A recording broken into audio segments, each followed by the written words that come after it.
E não havia menção à diminuição de pressão arterial sistêmica nessa publicação, que estava na referência do documento, a gente não encontrou.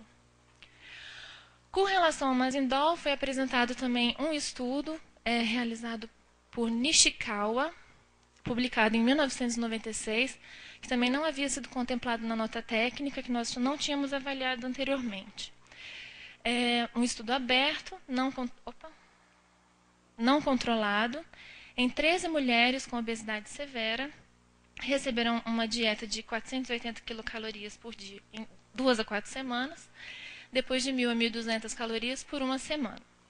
E um comprimido por dia de Mazindol meio miligrama nas 12 semanas subsequentes.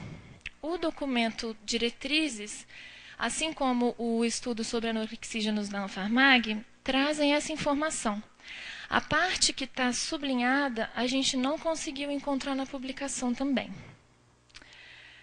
Esse Czinho que está aqui, na verdade eu não coloquei nos outros slides, é aquela classificação que foi colocada pelos senhores A, B, C e D, do grau de evidência. Era só isso que havia de novos artigos, além daqueles que a gente já tinha avaliado, e assim, a gente não discordou dessa classificação como ela foi feita, do A até o B, o C e o D. E a gente considera que, no momento que foi construída a diretriz, todos esses medicamentos estão regularizados diante da agência. Estão com perfil risco-benefício avaliado, estão disponíveis no mercado. Para nós, nesse momento de reavaliação de perfil risco-benefício desses medicamentos, a gente considera que são necessários os estudos randomizados, controlados, de fase 3, como a gente colocou na nota técnica. Apesar de que a gente concordou que a evidência era A, B, C, D, como foi colocada no documento também. Então, essa era a parte que a GCF tinha a fazer. Bom, eu vou prosseguir a apresentação mostrando o perfil de segurança dessas drogas catecolaminérgicas. Bom, meu nome é Laís França, como eu já me apresentei, eu sou médica clínica, com experiência em prescrever inibidores de apetite e com experiência de atender pacientes no pronto-socorro com reações adversas, algumas vezes graves, decorrentes do uso desses medicamentos. Sou concursada da Anvisa, não tenho conflito de interesse nenhum de estar expondo esses meus comentários. Estou lotada na gerência de farmacovigilância, no núcleo de vigilância pós-comercialização da Anvisa.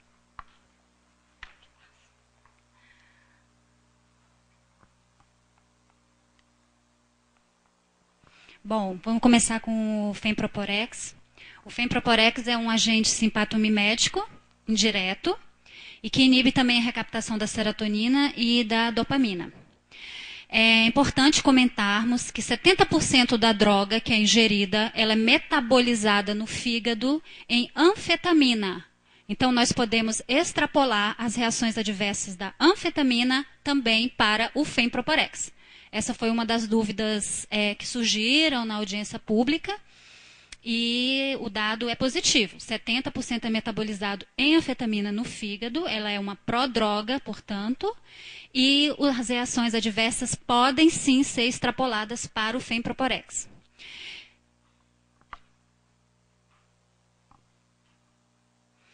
Então, ela é potencialmente causadora de reações adversas graves, já descritas na literatura, descritas também na sua bula, que variam de hipertensão arterial, moderada a severa, desde arritmias cardíacas, angina pectoris, colapso circulatório, alterações da libido, diminuição da libido, aumento da libido, e tem o potencial de causar dependência psíquica.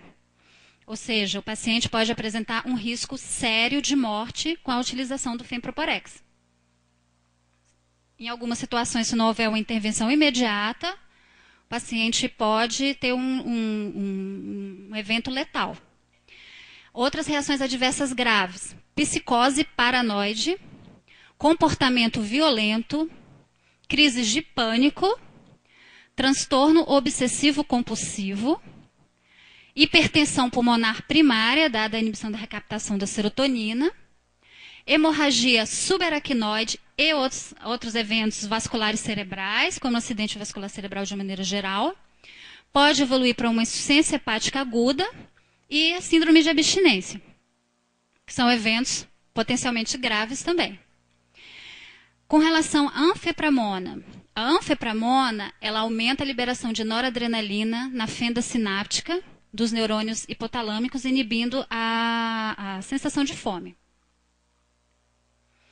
E ela é potencialmente causadora de reações adversas também muito graves, tais como taquicardia, elevações de PA que podem ser leves, moderadas até graves, angina pectoris, arritmias cardíacas, crises depressivas, psicose, impotência sexual e depressão da medula óssea. Ou seja, eventos adversos também graves que podem levar a um desfecho fatal. Outras reações adversas gravíssimas, né, podem comprometer a vida do paciente. Delírios, surtos de esquizofrenia. Não há um consenso sobre se os pacientes que tiveram surtos de esquizofrenia tinham antecedentes ou não dessa patologia. Torsai Pontes, que é uma arritmia cardíaca ventricular gravíssima, muitas vezes ela desencadeia parada cardiorrespiratória irreversível. Hipertensão pulmonar primária, também pela ação da serotonina. Isquemia cerebral e acidente vascular cerebral. O paciente pode desenvolver dependência e tolerância à droga, necessitando doses cada vez maiores, e está envolvida com ideação e tentativa de suicídio, bem documentado.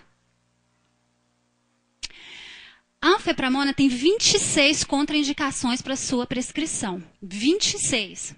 Dentre elas, alterações cardiovasculares, alterações psíquicas, até mesmo o uso de drogas que possam inibir a medula óssea. E essas 26 contraindicações restringem muito a sua indicação e a sua terapêutica. E associado àquelas reações adversas graves que eu já citei, comprometem e muito a segurança da droga. O Mazindol. Ele é um inibidor da recaptação da serotonina, da norepinefrina e inibe também a dopamina. Potencialmente causador de reações adversas graves, amplamente difundidas na literatura, inclusive na bula do produto, como confusão mental, taquicardia, que é um fator preditivo para eventos cardiovasculares, como nós já vimos até nas apresentações de manhã, alteração da libido, e pode levar à impotência sexual também. Outras reações adversas graves associadas ao uso do Mazindol. Pode provocar psicose, alucinações, crises convulsivas, depressão e mania, hipertensão pulmonar, dado o efeito, né, da recaptação da serotonina, também dependência física e psíquica e tolerância. Quer dizer, são reações adversas gravíssimas que também comprometem a vida do paciente. Considerando que o Mazindol tem uma eficácia não comprovada, considerando que está envolvido com reações adversas muito graves, nós concluímos que o uso de Mazindol está incompatível com requisitos de segurança mínimos exigidos pela Anvisa.